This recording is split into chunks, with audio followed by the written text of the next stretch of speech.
हमने अपने पिछले कुछ लेक्चर्स में करंट की डेफिनेशन देखी थी और जो कि थी कि current in a wire is the charge per unit time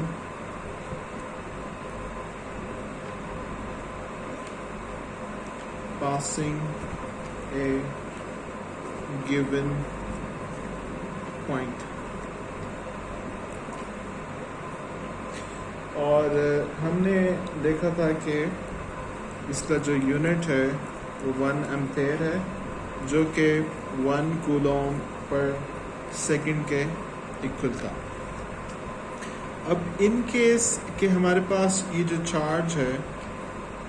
let's say एक और हम बिल्कुल स्मॉल एलिमेंट की बात कर रहे हैं, लेट्स से कि DI की बात कर रहे हैं, इन्फिनिटली स्मॉल करंट की बात कर रहे हैं। तो इस केस में जो हमारे पास चार्ज होगा, लेट्स से वो है dq बाय dt, ठीक है। और ये करंट की डेफिनेशन है, let's say time rate of change of charge, ठीक है, पर यूनिट टाइम। और हम अज्यूम कर रहे हैं कि जो चार्ज है वो इन्फिनिटली स्मॉल है। इस केस में अगर हमारे पास कुछ चार्ज डिस्ट्रीब्यूशन हो, जैसे इसकी डिफरेंट डिस्ट्रीब्यूशंस हों, तो उस केस में जैसे हमने पढ़ा था कि कंटिन्यूस चार्ज डिस्ट्रीब्यूशंस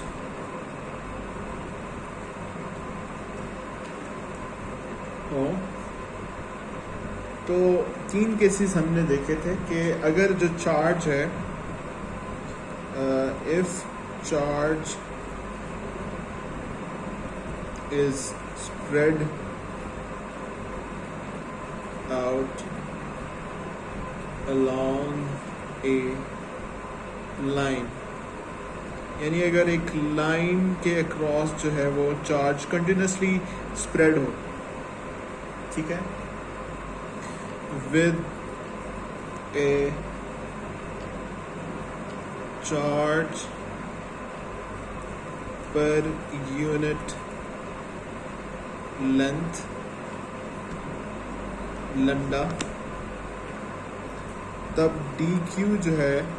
वो इक्वल होगा लैम्डा इंटू dl, ठीक है। यानी ये बेसिकली है charge per unit lambda per unit length, और जब इसके साथ dl मल्टीप्लाई कर देंगे तो हमारे पास dq आ जाएगा। यानी इसका अगर ये देखें तो इसका जो यूनिट होगा dl लैम्डा का, वो होगा बेसिकली कूलॉम पर मीटर, क्योंकि ये पर यूनिट लेंथ है। यानी इसका लेंथ में जो भी मीटर होगा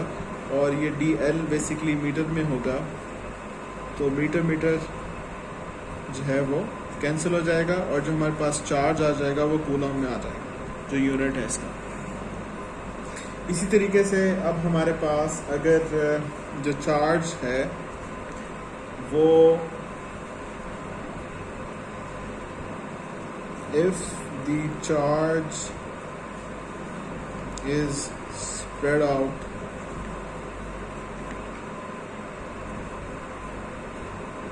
over a surface with a charge per unit area sigma, उस केस में जो dq है वो हमारे पास हो जाएगा सिग्मा इंटू dA या ds, ठीक है। ds क्योंकि हम जिस कन्वेंशन को यूज़ करते रह गए हैं वो ds है, लेकिन जो आपको नोट्स में प्रोवाइड करूँगा PDF उस बुक में जो है वो DA यूज़ कर रहा है। तो अब D A is an area, ठीक है, और आपको पता है कि ये एरिया जो है वो मीटर स्क्वायर होगा, और ये भी चार्ज पर यूनिट है, तो इसका जो यूनिट हो जाएगा वो कूलम हो जाएगा।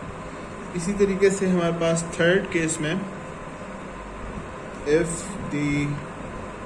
Charge is spread out over A volume with a charge per unit volume, तो उस केस में dq जो होगा वो हो जाएगा रो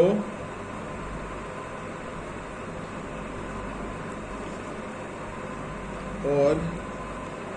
P डैश, ठीक है। इसमें जो रो है, बेसिकली रो है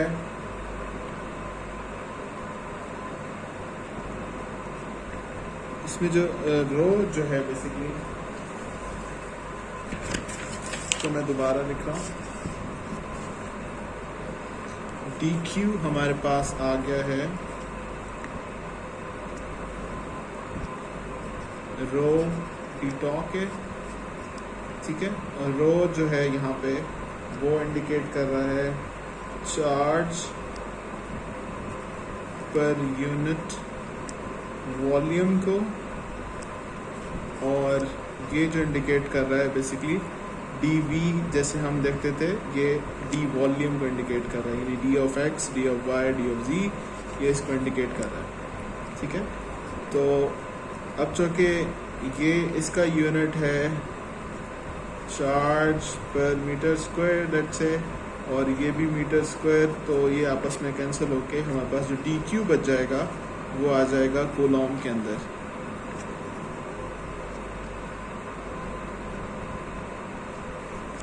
कूलॉम के फॉर्म में, ठीक है। तो अगर आपके पास डिफरेंट चार्ज डिस्ट्रीब्यूशंस हों तो उसमें डी क्यू को आप इस तरीके से रिप्रेजेंट कर सकते हैं, यानी आप डी क्यू को लेमडा डी एल की फॉर्म में रिप्रेजेंट कर सकते हैं। अगर आपकी लाइन चार्ज डिस्ट्रीब्यूशन हो, डी क्यू को आप सिग्मा डी ए की फॉर्म में रिप्रेजेंट कर सकते हैं, और रो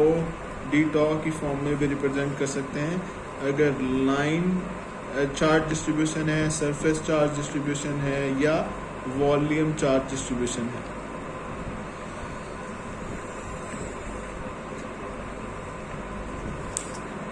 अब लेट्स से कि हमारे पास एक चार्ज फ्लो कर रहा है along the line,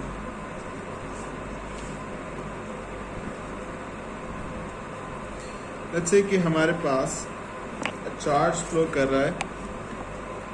along the line lambda, और वेलोसिटी है उसकी v, ठीक है। अब आपको पता है कि d q over d t is equals to current d I. Let's say infinitely small area को देख रहे हैं आप, तो जो स्मॉल एरिया में जो स्मॉल सा करंट है उसको आप इस तरीके से रिप्रेजेंट कर रहे हैं। अब डी क्यू जो है, जो कि एक इस लाइन चार्ज डेंसिटी की वजह से है, तो आप इसको लिख सकते हैं आगे फर्दर लेमडा डी एल, ठीक है, और डी टी। अब चूँकि ये डी एल एक लेंथ है, ठीक है, और आपको पता है कि जो वेलोसिटी होती है वो इक्वल होती है डी ओवर टी के, ठीक है। डी जो है वो डिस्प्लेसमेंट को इंडिकेट कर रहा है, यहाँ पे भी डी जो है वो एक डिस्टेंस को इंडिकेट कर रहा है, तो मैं डी एल की जगह D L by D T की जगह यहाँ पे वी लिख सकता हूँ। तो इस केस में जो मेरे पास स्मॉल जो करंट है डी आई, या लेट्स से आई को मैं इंडिकेट कर रहा हूँ, और लेमडा वी की फॉर्म में इंडिकेट कर सकता हूँ,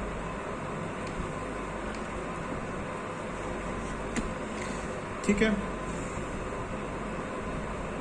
अगर ये स्मॉल है तो डी आई की फॉर्म में इसको इंडिकेट कर सकते हैं। अब ये चीज़ ये यहाँ पे हमने ये चीज़ इस्टेब्लिश कर ली। तो इसी तरीके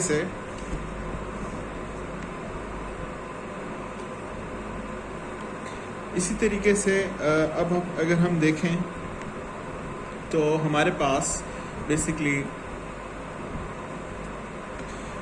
जो अगर हम मैग्नेटिक फोर्स देखें कि इस मूविंग करंट पे,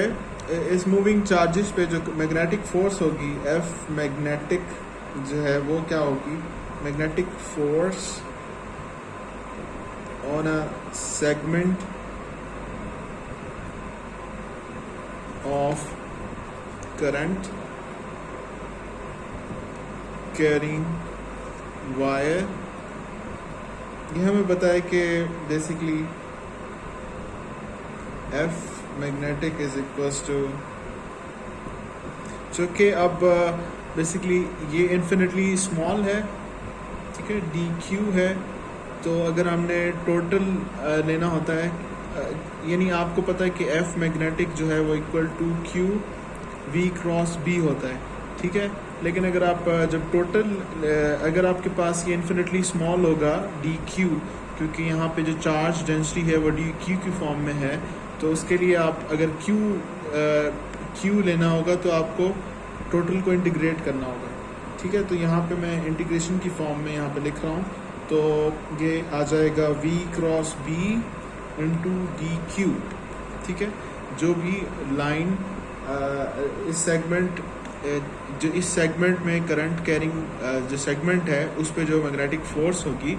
उसको हम अभी फ़िलहाल कैलकुलेट कर रहे हैं। तो ये इक्वल हो जाएगा फर्दर आपके पास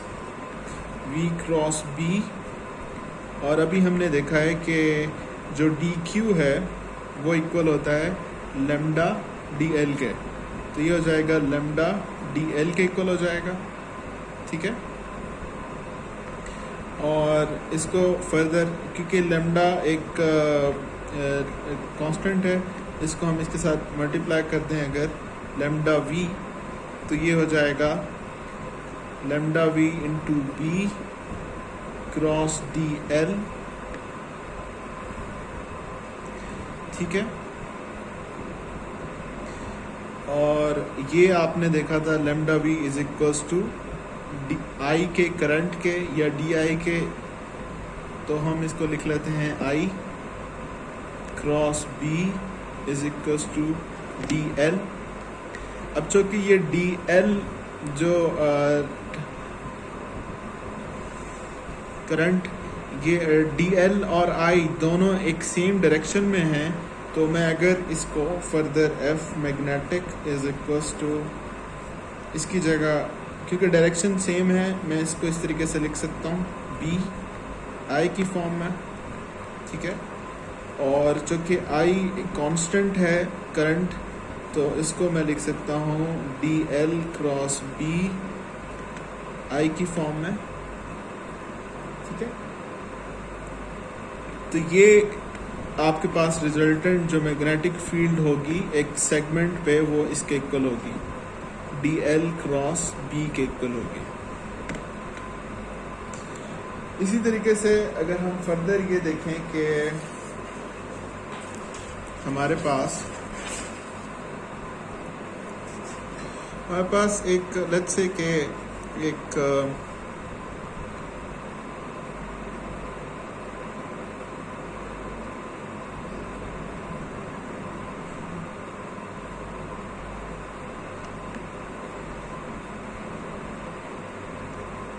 सरफेस है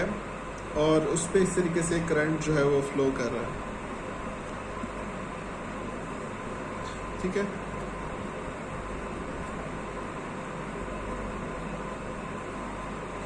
तो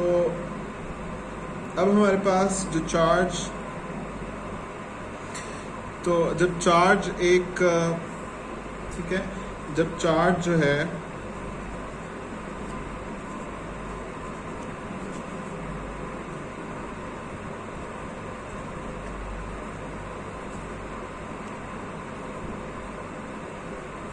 एक सरफेस पे फ्लो कर रहा हो, जैसे कि ये सरफेस है उस पर फ्लो कर रहा हो, तो उसको हम जो है surface charge density, sorry surface current density से बेसिकली रिप्रेजेंट कर सकते हैं। तो और उसको लेट्स से कि अगर हमारे पास जो करंट है DI है, ठीक है, तो अगर हम इस करंट को डिवाइड कर दें इस इन्फिनिटली जो इस सरफेस इस एरिया से, ठीक है, इस एरिया से अगर ये इन्फिनिटली स्मॉल करंट फ्लो कर रहा है, यानी इस एरिया में अगर इन्फिनिटली जो DI फ्लो कर रहा है, और उस एरिया से अगर हम डिवाइड कर दें लेट्स से DA से, या उस केस में कह दें कि DI परपेंडिकुलर से, कोई भी जो एरिया को रिप्रेजेंट कर रहा है, तो इस क्वांटिटी को हम सरफेस करंट डेंसिटी कहेंगे, ठीक है। और बेसिकली जो इसको हम ये भी कह सकते हैं कि करंट पर यूनिट विड्थ, और बेसिकली ये जो कांस्टेंट है ये विड्थ को रिप्रेजेंट कर रहा है। बेसिकली ये रिप्रेजेंटेशन है कि सरफेस करंट डेंसिटी को हम इस तरीके से रिप्रेजेंट कर सकते हैं, और इसको आप यूनिट की फॉर्म में भी देख सकते हैं कि अगर बेसिकली K जो है यूनिट क्या है, करंट पर यूनिट विड्थ, ठीक है, यानी इसका जो यूनिट होगा K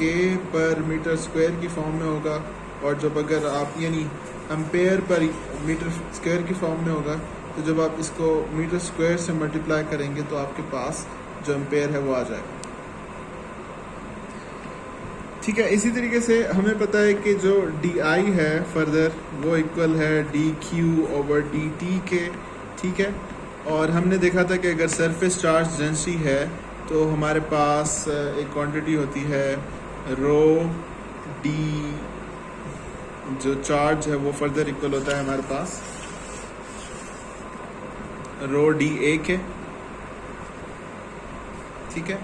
तो इसको हम लिख सकते हैं रो DA DT, ठीक है। और फर्दर यहाँ पे हमारे पास जो कि अच्छा यहाँ पे ये मीटर स्क्वायर नहीं है, मीटर,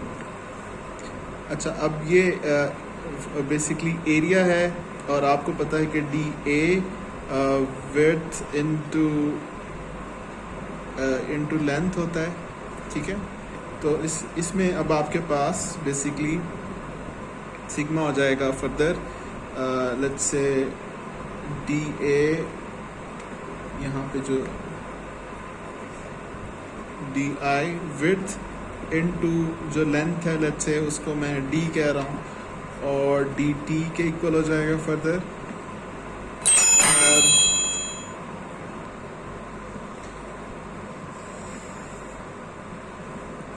और आप जब ये जो है इक्वल हो जाएगा सिग्मा DI, और बेसिकली ये वेलोसिटी के इक्वल हो जाएगा V के।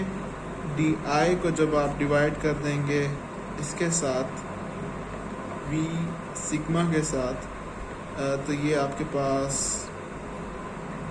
विच is equals to sigma V, और ये क्वांटिटी बेसिकली हमने देखा है K के इक्वल है। तो जो करंट सरफेस करंट डेंसिटी है वो आपके पास फर्दर इक्वल हो जाएगी सिग्मा V के,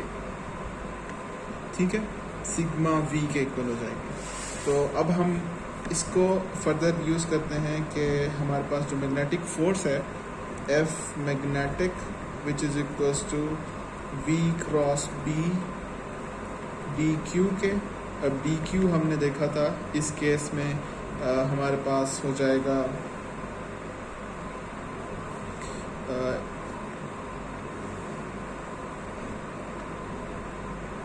V क्रॉस B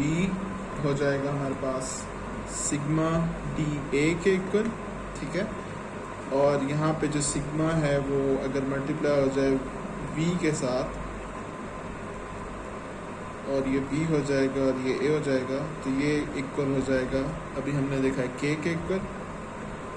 यहाँ पे k cross b into D A हो जाएगा f मैग्नेटिक। तो जो f मैग्नेटिक निकल आएगी force k cross b into D A के, और ये D A basically D S के इक्वलेंट है जो हम अपनी बुक के कन्वेंशन में यूज़ करते थे। तो ये आपको बेसिकली बता रहा है कि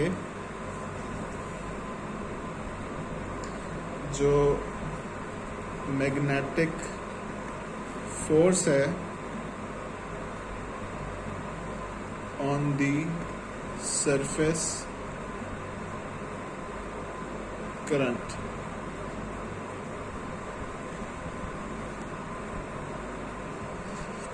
इसी तरीके से हम नेक्स्ट जो है वो देखते हैं कि हमारे पास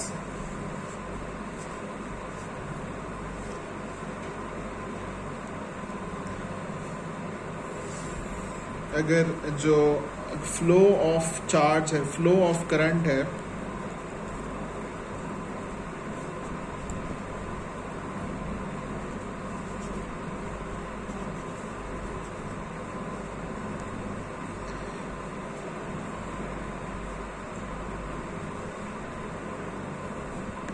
वो डिस्ट्रीब्यूटेड हो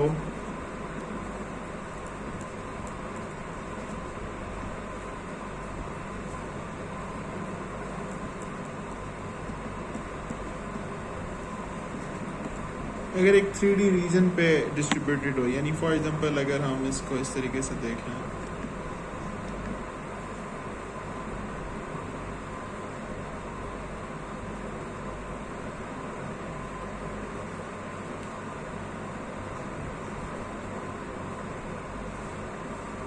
ये एरिया है, ठीक है, और ये जे है, और यहाँ पे हमारे पास फ्लो हो रहा है, यानी एक 3 डायमेंशनल रीजन में जो करंट का फ्लो हो रहा। तो उस केस में हम बेसिकली जो करंट को डिस्क्राइब करते हैं वो जे से रिप्रेजेंट करते हैं, यानी वॉल्यूम करंट डेंसिटी से जो है करंट को बेसिकली डिस्क्राइब करते हैं। अगर हमारे पास जो चार्ज जो है वो 3 डायमेंशनल रीजन में डिस्ट्रीब्यूटेड हो, और बेसिकली हम जो डिफाइन करते हैं उसको इस तरीके से डिफाइन करते हैं कि डी आई डिवाइडेड बाय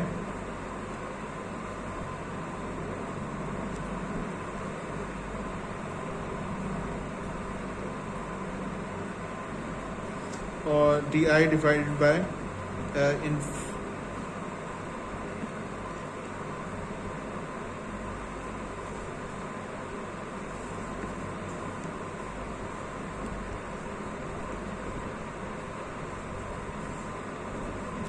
यानी infinitely small cross section area, जो करंट है उसको infinitely small cross section area से डिवाइड कर दें तो हमारे पास जो करंट वॉल्यूम करंट डेंसिटी आ जाएगी। तो सिमिलरली अब इसको अगर आप देखें, रिलेट करें डी क्यू, अगर हमारे पास वॉल्यूम चार्ज डेंसिटी है, ठीक है, तो उसको हमने कहा था कि ये इक्वल होता है रो डी टॉ के, और ये बेसिकली वॉल्यूम था हमारे पास बेसिकली, ठीक है, d x d y d z, और या फिर इसको अगर आप इस तरीके से भी कह सकते हैं कि बेसिकली ये क्रॉस सेक्शन एरिया है, ठीक है, तो और ये एरिया है, तो एरिया बेसिकली इक्वल होता है d x into d y या d y into d x, ठीक है, यानी दो डिफरेंशियल्स का मल्टीप्लाई जो है वो एरिया की फॉर्म में होगा, ठीक है। तो अगर मैं basically D Q divide by D T करूँ तो इसको मैं फर्दर रो डी इस तरीके से लिख सकता हूँ डी टी। अब इसको फर्दर जो कि ये 3 डिफरेंशियल्स लेंथ पे कंसिस्ट करता है, यानी d x d y d z पे। तो अगर मैं 2 को एरिया की फॉर्म में लिख दूँ इसको, और एक डी जो है वो सिंपल रहने दूँ, यानी इसको मैं इस तरीके से लिख सकता हूँ, और डिवाइडेड बाय डी टी। तो ये जो है बेसिकली वेलोसिटी को रिप्रेजेंट करेगा, और ये बेसिकली अगर डी आई को रिप्रेजेंट कर रहा है, और मैं इसको डिवाइड कर देता हूँ डी ए पे, तो ये मेरे पास रो वी के इक्वल हो जाएगा, और यहाँ पे बेसिकली जो D I divided by D A हमने यहाँ पे जो इसको एक्सप्लेन किया है, ये जे के इक्वल हो जाएगा। यानी करंट डेंसिटी को मैं volume charge density into velocity की फॉर्म में भी लिख सकता हूँ। यानी इसको मैं अगर यहाँ पे लिखूँ तो जो करंट डेंसिटी है, मैंने उसको d I d A is equals to rho v की फॉर्म में लिख सकता हूँ। ये जो है वॉल्यूम चार्ज डेंसिटी है, और ये वेलोसिटी है। इसी तरीके से यहाँ पे जो है ये सरफेस चार्ज डेंसिटी थी, और ये सरफेस चार्ज डेंसिटी थी, और ये वेलोसिटी थी। और इसी तरीके से यहाँ पे ये लाइन चार्ज डेंसिटी थी, और ये वेलोसिटी थी। तो अब मैं अगर जो मैग्नेटिक फोर्स है due to this volume charge density उसको कैलकुलेट करना चाहूँ, तो मेरे पास फॉर्मूला वही चीज़ है, V cross B is equals to d q, जो कि फर्दर इक्वल हो जाएगा V cross B into rho V rho d tau, और F magnetic in the end जो आ जाएगा वो आ जाएगा J क्रॉस B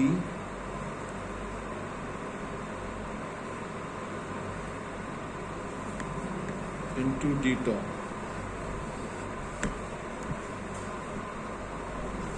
इसी तरीके से इस इक्वेशन को अगर हम अभी दोबारा देखें तो इस इक्वेशन में बेसिकली हम ये कह रहे हैं कि जो वॉल्यूम करंट डेंसिटी है वो इक्वल है J is equals to d I divided bye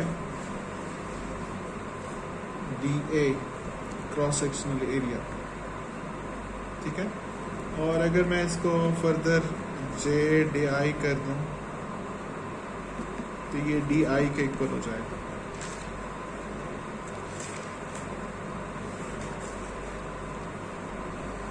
अब ये जो कि एरिया को रिप्रेजेंट कर रहा है, ठीक है, तो अब अगर मैं आई को फाइंड आउट करना चाहूँ तो मैं बेसिकली इस एरिया में जितने भी डी आई हैं उनको ऐड कर दूँ या बेसिकली इंटीग्रेट कर लूँ। तो मैं बेसिकली एक क्योंकि एरिया का इंटीग्रल है तो उसको मुझे सरफेस इंटीग्रल लेना पड़ेगा, तो जे डी आई की फॉर्म में आ जाएगा। ठीक है, और ये करंट इसके इक्वल हो जाएगा। अब जो कि यहाँ पे डी आई है ये एरिया, तो इसकी अब आपको पता है कि डी ए या जो कि हम जो कन्वेंशन देख रहे थे वो डी एस की फॉर्म में है। तो डी एस की बेसिकली एक डायरेक्शन भी होती है, स्पेसिफिक डायरेक्शन भी होती है, और एक दूसरा वेक्टर होता है डी एस जो इसका मैग्नीट्यूड होता है। और इस मैग्नीट्यूड का बेसिकली हम कहते हैं कि ये other one of direction d x d y में होगा, तो जो ए एन है वो बेसिकली डी जी ए जी में होगा। तो इसी तरीके से हम जब इसको इस फॉर्म में लिखेंगे तो हमारे पास आई जो आ जाएगा वो आ जाएगा जे डॉट डी ए की फॉर्म में, या अगर हम अपनी पुरानी कन्वेंशन देखें तो डी एस की फॉर्म में आ जाएगा। ये डी एस दोनों इक्वल हैं। तो ये आपका बेसिकली करंट डेंसिटी और करंट का जो रिलेशन है उसको आप इस तरीके से भी लिख सकते हैं कि further I is equals to J dot d ए।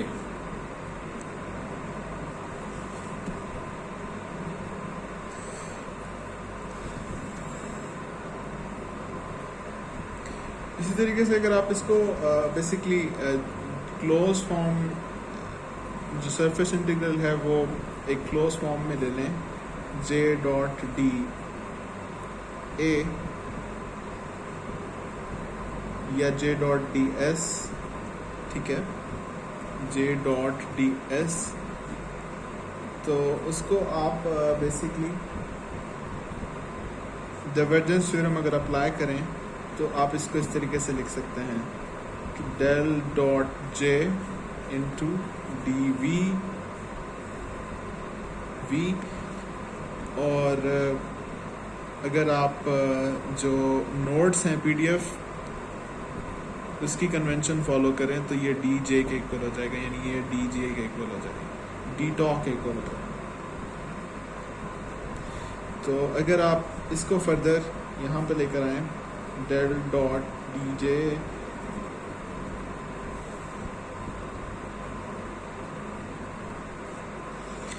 तो बेसिकली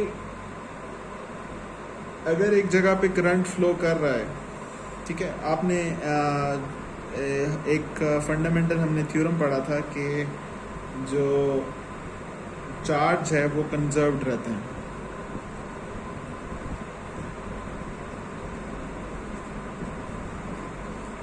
ठीक है, यानी चार्ज प्रोड्यूस नहीं होता है, यानी ये जो चार्ज कंजर्व्ड है इसका मतलब है कि जो इलेक्ट्रिक चार्जेस हैं may not be created or destroyed, ठीक है। तो अब अगर एक बेसिकली सरफेस जो है, लेट्स से एस एक सरफेस है, हम अज्यूम कर रहे हैं, ठीक है, और हम कह रहे हैं कि इसमें से बेसिकली जब हम डेल डॉट जे की बात कर रहे हैं तो हम ये अज्यूम कर रहे हैं कि इसमें से जो सरफेस जो चार्ज हैं वो जा रहे हैं, चार्ज जो हैं वो एग्जिट कर रहे हैं। तो जब चार्ज एग्जिस्ट करेंगे, यानी इसमें लेट्स से कि कुछ चार्जेस हैं और कुछ इसमें से एग्जिट करेंगे, तो जिस रेट से ये एग्जिट करेंगे उस रेट से यहाँ पे चार्ज जो हैं वो डिक्रीज भी हो रहे होंगे, ठीक है। तो मैं कह सकता हूँ कि अगर बेसिकली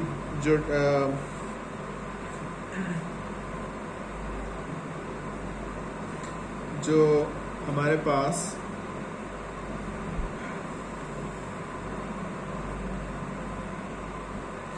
पास जो बेसिकली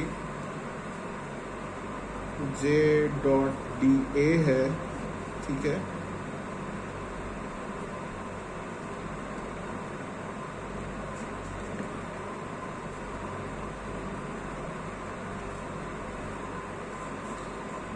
ये जो करंट है, लेट्स से कि ये चार्जेस लीव कर रहे हैं एक सरफेस को, ठीक है, इसको मैं कह रहा हूँ कि charge per unit time leaving, उसको मैं इस तरीके से रिप्रेजेंट कर सकता हूँ, और फर्दर मैं उसको इस तरीके से रिप्रेजेंट कर रहा हूँ। और मैं अब ये कह रहा हूँ कि जितने चार्ज यहाँ से जा रहे हैं, ठीक है, उतने ही चार्ज कम हो रहे हैं, यानी अगर 10 चार्ज में से 3 चले जाते हैं तो बाकी पीछे 7 रह जाते हैं। तो जो जिस रेट से जा रहे हैं उसको मैं कह सकता हूँ कि ये इसके इक्वल है डी क्यू से, ठीक है, क्योंकि चार्ज कंजर्व्ड रहता है, जिस रेट से जा रहे हैं उसके नेगेटिव के इक्वल है ये, और बेसिकली जो Q है डी टी, अब Q बेसिकली अगर आप देखें तो हम इसको फर्दर इस तरीके से लिख सकते हैं कि जो वॉल्यूम चार्ज डेंसिटी के अकॉर्डिंग लिख सकते हैं, सॉरी डी वी या डी टॉ की फॉर्म में दोबारा लिख सकते हैं कि ये Q को, जो कि फॉर एग्जांपल अगर इसमें हमारे पास जितने भी ये अगर एक वॉल्यूम है उसकी चार्ज डेंसिटी V है, तो टोटल जो टोटल हमारे पास यहाँ पे जो चार्ज होगा उसको मैं Q को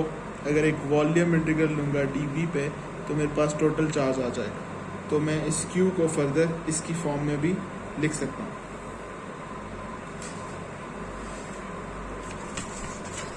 तो अब जो मेरे पास इक्वेशन बन जाएगी वो ये है कि let's say I is equals to J dot ds,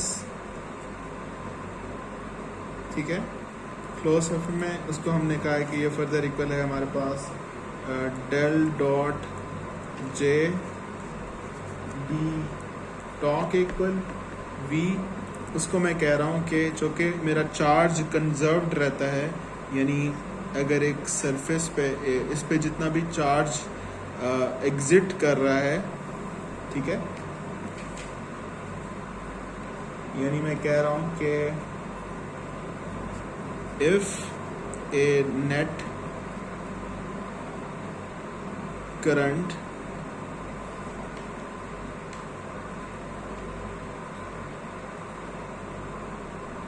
if a net current I flows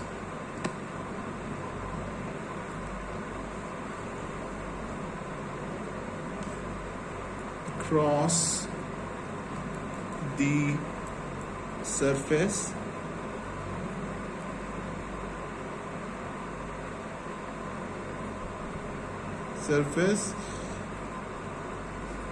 out of this region,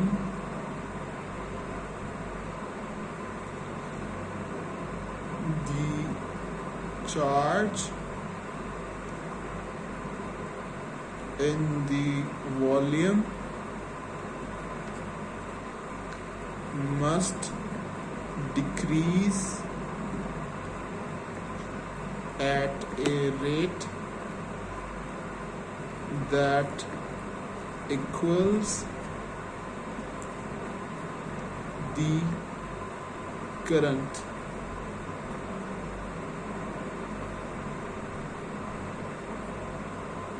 तो इसको मैं फर्दर इसी आर्गुमेंट की वजह से मैं इसको लिख सकता हूँ कि डी क्यू डी टी, और डी क्यू को मैंने कहा है कि इसको हम फर्दर लिख सकते हैं d t rho d tau की फॉर्म में। तो अब जो है हमारे पास del dot J d tau v is equals to d t rho d tau के इक्वल है। अब देखें ये दोनों वॉल्यूम इंटीग्रल्स हैं, और अगर मैं इसको फर्दर इस तरह लिख देता हूँ कि del dot J d tau V is equals to d t rho minus की फॉर्म में डी टॉ। अब दोनों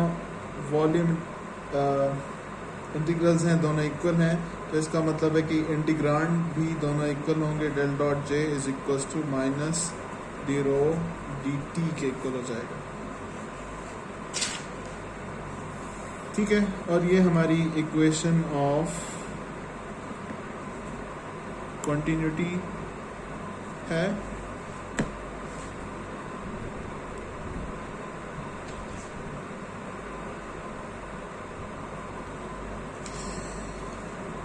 तो इसी तरीके से अगर हम फर्दर देखें कि बेसिकली हमने ये देखा था अभी तक कि जो स्टेशनरी चार्जेस हैं वो प्रोड्यूस करते हैं इलेक्ट्रिक फील्ड,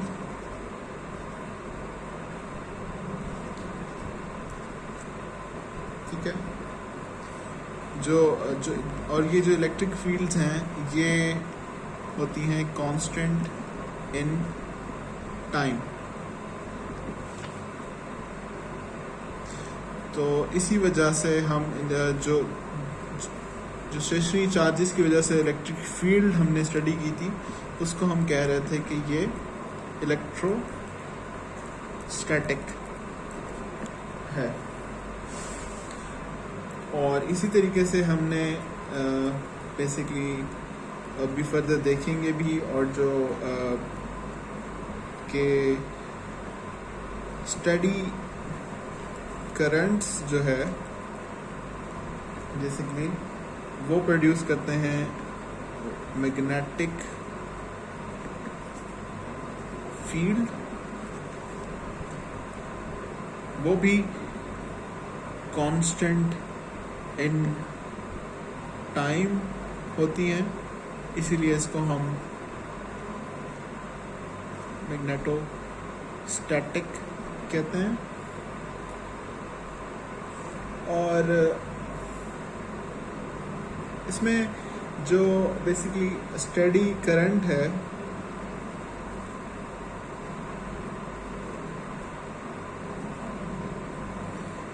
उससे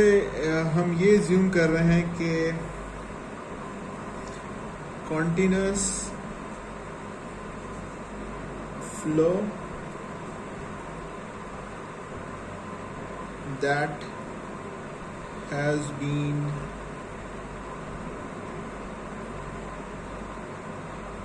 going on forever without change and without charge piling up anywhere। और अगर हम इसको फॉर्मूले की फॉर्म में लिखें तो जो मैग्नेटोस्टैटिक है बेसिकली वो ये ज्यूम करती है कि del rho dot t rate of change of volume charge density 0 या फिर rate of J t is equals to 0।